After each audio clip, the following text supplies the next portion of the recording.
안녕하세요.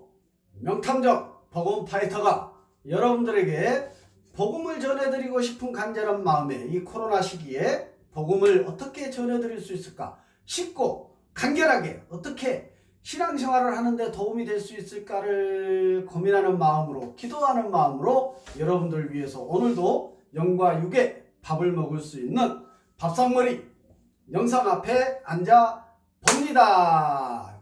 자, 첫 번째 테마로 복음 도구를 통해서 신앙 길잡이 52탄을 보여드렸고요. 두 번째 테마로 성경 인물 탐험대장이 52가지 도구를 통해서 또 성경 인물들을 소개해 드렸습니다. 지금은 세 번째 테마죠. 성경 사건 탐험을 하고 있는데 복음 파이터가 명탐정이 되어서 성경 속의 사건들을 여러분들에게 소개해 드리고 어떤 하나님의 메시지가 있는지, 무슨 의미가 있는지 간결하게 소개해 드리고 있습니다. 자, 오늘도 여지없이 복음을 먼저 전해 드리고 시작하겠습니다. 도로명 주소 복음이지요. 복음의 메시지를 여러분들에게 전해 드립니다. 천지창조시, 제가 지금 살고 있는 광주광역시가 아니고 천지창조시, 우주 만물, 우리 인류 모든 우주 만물 다 하나님의 피조물입니다. 하나님께서 창조하셨습니다. 우리 하나님께서 인간을 가장 지혜롭게 멋지게 걸작품으로 창조하셨답니다. 회계구. 자, 그렇게 걸작품으로 창조한 우리 인간이 사단 마귀의 죄악의 유혹으로부터 벗어나지 못하고 넘어갔습니다. 그래서 죄가 우리 인간에게 들어왔습니다. 죄는 사단 마귀라고 했습니다. 죄가 우리 인간에게 들어옴으로 말미암아 하나님과 인간의 관계가 단절되게 되었다고 했습니다. 예수로 1번 길. 자, 이 죄의 문제를 우리는 해결해야만 하나님과의 관계가 회복될 수 있는데 그 문제를 해결하기 위해서 예수님께서, 독생자 예수님께서 이 땅에 친히 인간의 몸으로 오셨고 모든 고난을 다 받으시고 십자가에 못 박혀 죽으셨고 그것으로 끝났으면 인간이지요. 그런데 3일 만에 부활하셔서 승천하셨습니다. 그래서 재림 심판의 날을 대기하고 계십니다. 그 예수님만이 우리를 죄로부터 해결하실 수 있는, 구원해 주실 수 있는 유일한 길이요 통로입니다. 기억하셔야 됩니다. 예수님을 붙들고 이 인생을 살아가셔야 합니다. 휴거 1, 2, 3, 4, 5, 6번지. 자, 예수님께서 말씀대로 약속대로 재림하실 텐데 그날은 심판의 날입니다. 천국 백성과 지옥의 백성으로 구별하는, 심판하는 날입니다. 그때에 믿음으로 십자가의 복음, 예수님께서 십자가에 나의 죄 때문에 죽으셨고 부활하심을 믿는 그 사람들이 천국 백성들입니다. 그 천국 백성들은 휴거되어져서 예수님과 함께 천국으로 나아갈 줄 믿습니다. 아멘. 그날 여러분들도 그렇게 되시기를 간절히 강권하여 드립니다. 자, 1, 2, 3, 4, 5, 6번지. 1. 유일하신 한 분뿐인 유일하신 분이십니다. 2. 이분을 붙드시고 인생을 죽기까지 살아내셔야 합니다.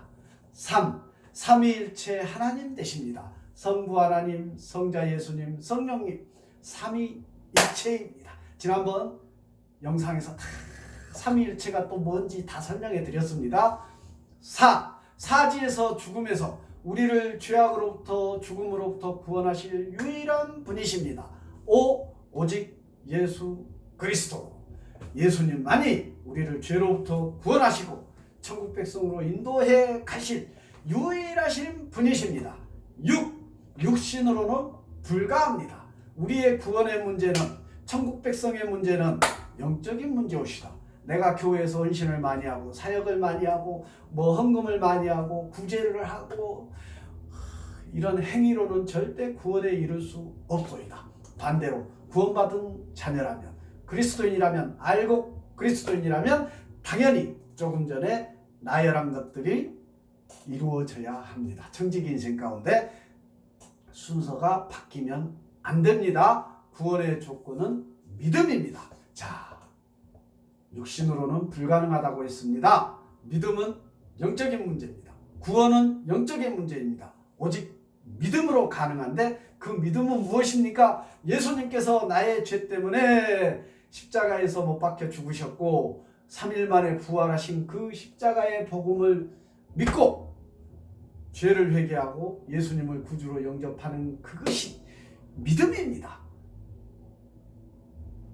그런 믿음의 자녀가 되시기를 간절히 강권하여 드립니다. 자, 이번 영상은 이제 13번째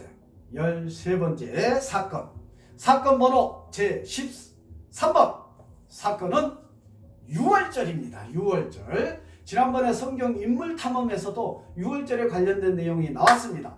또 설명드립니다. 두 번째 성경 인물 탐험과 세 번째 성경 사건 탐험의 내용이 겹치는 부분들이 있습니다. 그런데 두 번째 테마에서는 인물을 중심으로 들으시고 지금 세 번째 테마에서는 사건이 어떤 내용이고 그것이 무슨 메시지를 주는지를 들으시면 된다고 했습니다. 자, 13번째 사건 유월절에 대해서 파헤쳐 보겠습니다. 유월절 10번째 재앙과 유월절의 기원. 자, 잘 들어보시기 바랍니다. 유월절은 첫 번째, 유월절은 하나님이 모세를 통해 10번째 재앙을 내리실 때에 아들들을 다 죽이는 10번째 재앙을 내리실 때에 이스라엘 백성들에게 지키게 했던 규례인데 유월절은 이스라엘 백성들에게 지키라고 했던 규례입니다. 10번째 재앙으로 애굽의 장자들을 죽일 때 이스라엘 백성들에게 재앙을 피하고 구원받은 사실을 기억하도록 하기 위해서 이 유월절 규례를 주었습니다. 잘 들어보십시오. 두 번째, 이스라엘 백성 가족의 식구대로 제10일에 양을 잡아 제14일까지 간직하고 저녁 무렵에 양을 죽여서 그 피로 자기 집의 문 좌우 설주와 임방에 바르도록 했습니다. 양을 잡아서 그 피를 자기 집 대문에 기둥과 지방에 다 피를 바르라고 했습니다. 유월절은 저녁부터 아비월 제15일 저녁부터 시작하는 절기인데 아비월은 후에 니산월로 불리게 되고 오늘날 양력으로 3, 4월에 해당되는데요. 그 후 이스라엘은 유월절을 지키는 달을 새로운 해의 시작으로 삼았다고 합니다.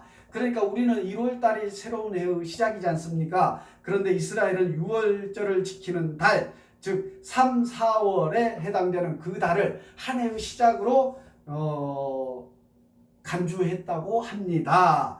그 후 6월절이 시작되는 그 달을 한 해의 시작으로 이스라엘 백성들은 삼고 있다는 얘기입니다. 이스라엘이 민족으로서 새롭게 탄생되는 것을 기념하는 절기이기도 합니다. 세 번째, 6월절이란 용어는 애굽의 장자들을 치기 위해서, 죽이기 위해서 여호와의 사자가 지나갈 때 피가 묻은 집은, 문설주에 피가 묻어있는 양의 피가 묻은 집은 그냥 넘어간다고 해서 유래되었습니다.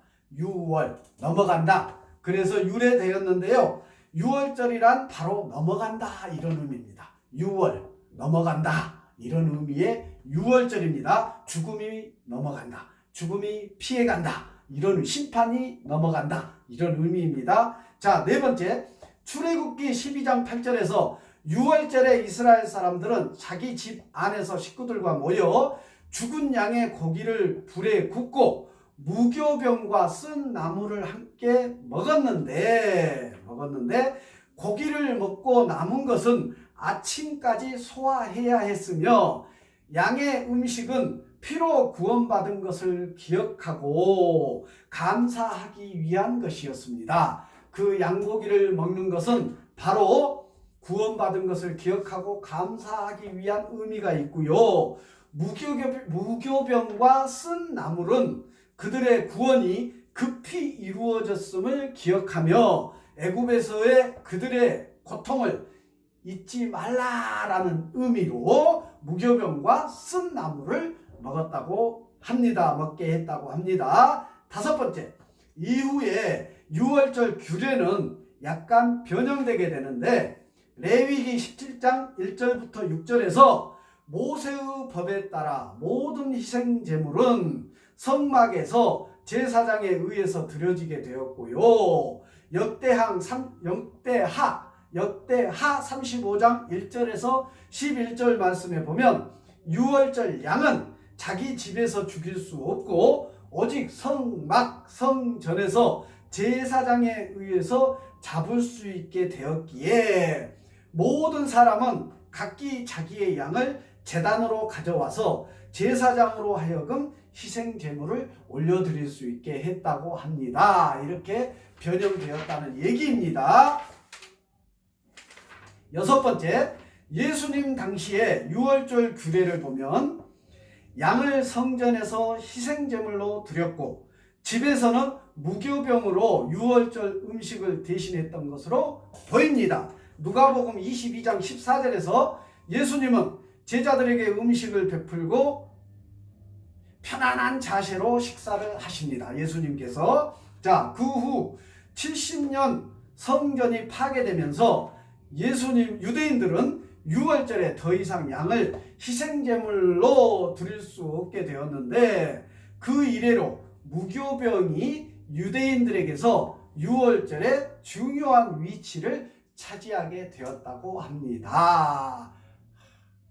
구연동화다 생각하시고 들어보시기 바랍니다. 나중에 여러분들이 은혜로 정말로 천사가 정말로 하나님으로부터 부르심받은 전도자에 의해서 여러분들의 복음을 듣고 변화되었을 때에 다 깨달아야 할 내용입니다. 일곱 번째, 유대인들은 하나님의 새로운 구원이 다시 유월절에 이루어질 것을 고대했습니다.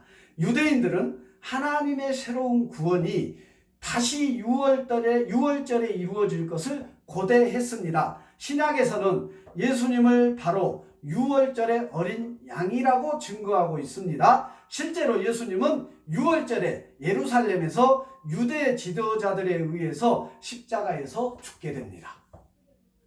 십자가에서 예수님께서 못 박혀 죽으신 날이 유월절이라니까요. 자, 침례 요한은 이렇게 말합니다. 세상 죄를 지고 가는 하나님의 어린 양이로다 라고 증거합니다. 침례 요한이. 사도 바울도 고린도전서 5장 7절에서 너희는 누룩 없는 자인데 새 덩어리가 되기 위하여 묵은 누룩을 내버리라. 유리의 유월절 양 곧 그리스도께서 희생되셨느니라. 우리의 유월절 양 곧 그리스도께서 희생되셨느니라 라고 사도 바울이 고린도전서에서 언급하고 있습니다. 또 수제자 베드로는 베드로전서 1장 19절에서 오직 흠없고 점 없는 어린 양 같은 그리스도의 보배로운 피로 된 것이니라 라고 예수님을 언급하고 있습니다. 이렇게 예수 그리스도를 유월절의 어린 양으로 언급하고 있습니다. 말씀하고 있습니다.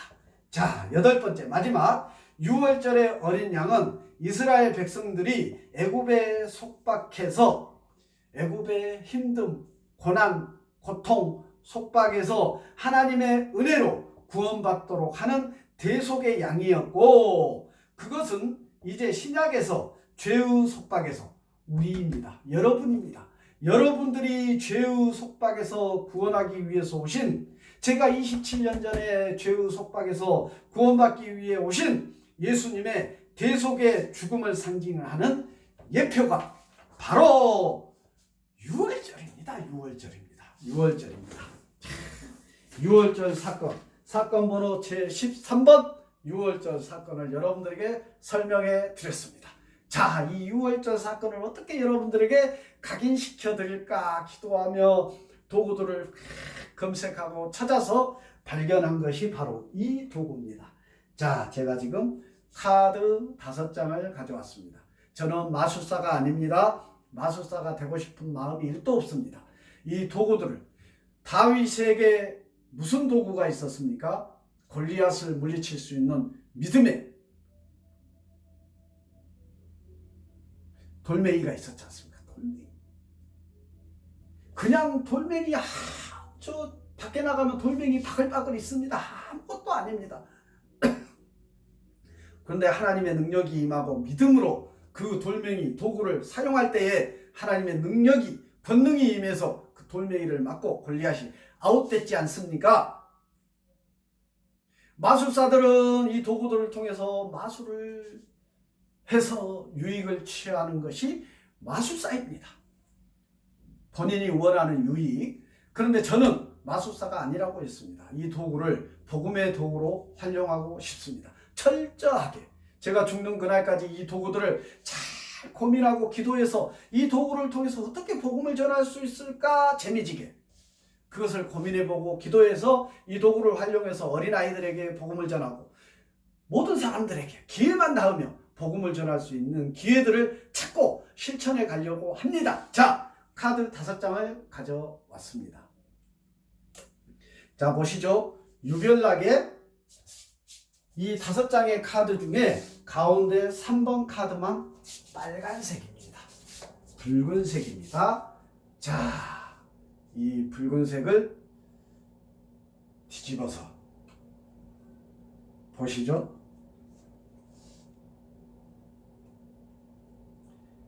세 번째 카드에 클립을 찝어 보도록 하겠습니다.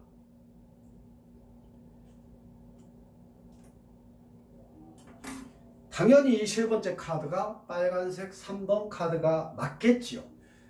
저는 이렇게 비유하고 싶습니다. 이렇게 비유하고 싶습니다.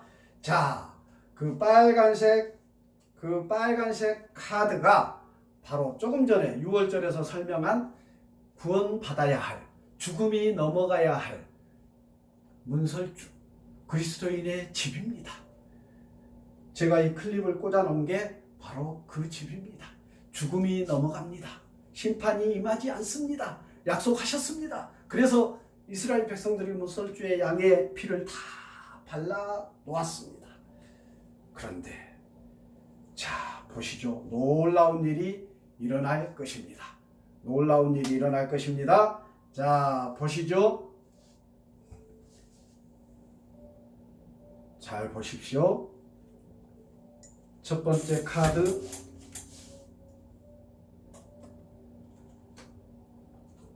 두 번째 카드도 여기 끝에 것부터 해보겠습니다. 세 번째 거 말고.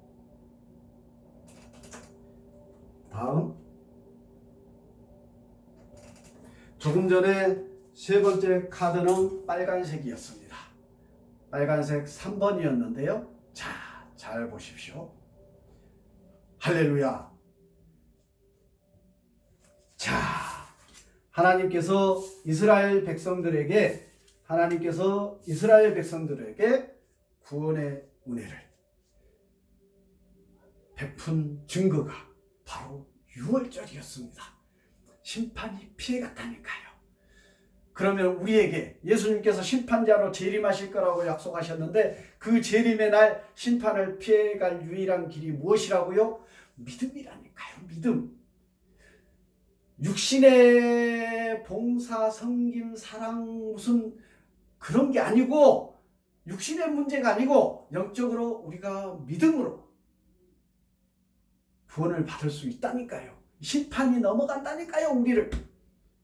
지금 교회는 바로 저라고 했습니다. 성령께서, 지금은 성령의 시대입니다. 성령께서 내주하시는 내가 교회입니다. 십자가 달린 건물은 예배당이지요. 그 다음에 그 예배당에 모이는 교회들의 무리들이 바로 공동체죠. 우리가 그냥 편의상 십자가 달린 건물을 그냥 교회라고 합니다만은 사실은 교회는 접니다. 우리 개개인들이, 성령께서 내주하시는 내가 교회입니다. 우리가 흔히 말하는 교회는 공동체입니다. 개교회들이 모여서 연합하는 연합교회고 연합공동체입니다. 기억하시기 바랍니다. 헷갈리면 안 됩니다. 자, 6월절에 대해서 설명해 드렸습니다. 6월절 심판이 넘어간다고 했습니다. 그때 당시에는 피를 묻혔습니다. 그 피가 지금은 무엇이겠습니까? 여러분들에게 분명하게 말씀드립니다. 6월절에 심판을 피하게 한 은혜를, 구원의 은혜를 누리게 한 도구는 양의 피를 문설주에 바르는 거였습니다. 양의 피였습니다. 양의 피는 무엇을 상징한다고요? 예수, 십자가에 못 박혀서 피 흘려 죽으신 예수님을 상징한다니까요. 그러니까 우리가 구원의 은혜를 누리는 유일한 통로는 예수 그리스도. 우리가 그 은혜를 누릴 수 있는 방법은 믿음입니다. 여러분들 죄를 회개하십시오. 예수님을, 여러분들 때문에 십자가에서 죽으시고 부활하신 예수님을 구주로 영접하십시오. 성령께서 내주하시는 교회가 되십시오. 그럴 때에 여러분들은 심판의 날, 재림의 날 천국 백성으로 인정받으시고 천국으로 휴거되어서 나아갈 줄, 예수님과 함께 나아가고 영생을 누릴 줄 믿습니다. 강권합니다. 은혜를 받으십시오. 마치겠습니다.